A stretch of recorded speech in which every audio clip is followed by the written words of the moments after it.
Guys, it's Jeremy here on Metal Music Meltdown, back with another video. What we have for today, guys, is another quick album review. Going to be checking out the latest from Satan.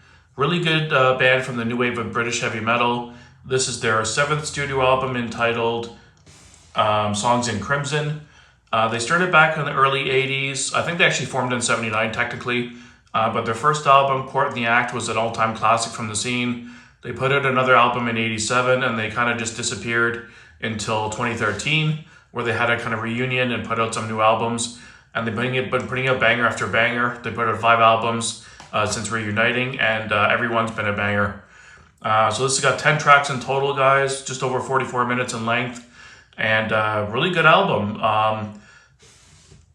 In terms of the lineup, in my opinion, Russ Tippins and Steve Ramsey are one of the most underrated guitar duos in traditional metal history. They're right up there with, like, you know, the guys from Priest and Maiden. They really have good riffs, and like they go back and forth on crazy leads. I definitely don't think they get enough credit in my opinion, but that's how I think of it.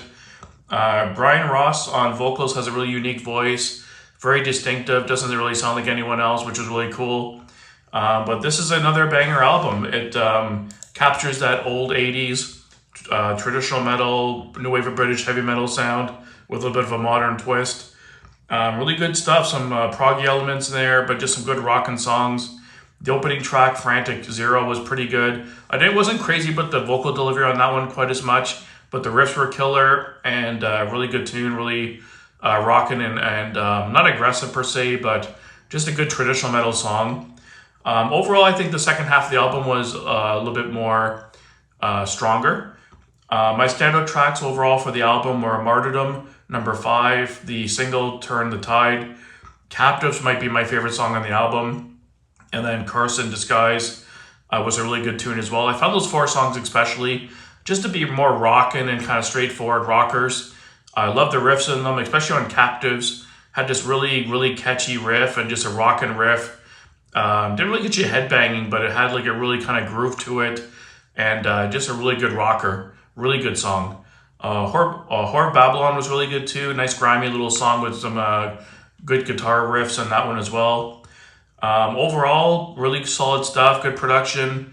Sounds really big. Guitars sound really good. It has a nice warm production. Doesn't sound synthetic or fake in any way. The mix is really good. You can hear the instrumentation really good. Nothing sounds like buried in the mix. You can hear the bass in a lot of the parts, which was really nice. Guitar solos are really good, tasteful solos as well. Vocals overall are really strong. A couple songs weren't quite as strong, but overall really good. But the guitar work, in my opinion, was a standout on this album once again. Just some really good riffs and memorable rocker riffs and leads exchanging back and forth between the two guys. But yeah, like I said, standout tracks. I think Captives was my favorite song on the album. Number 7, and then Turn the Tide was a really good banger too. Just a nice rockin' song with a really catchy chorus and a good solo as well. And the last track, Deadly Crimson, was really good. Had a lot of layers to it, little different sections. It kind of broke it down and went into different dimensions and different dynamics.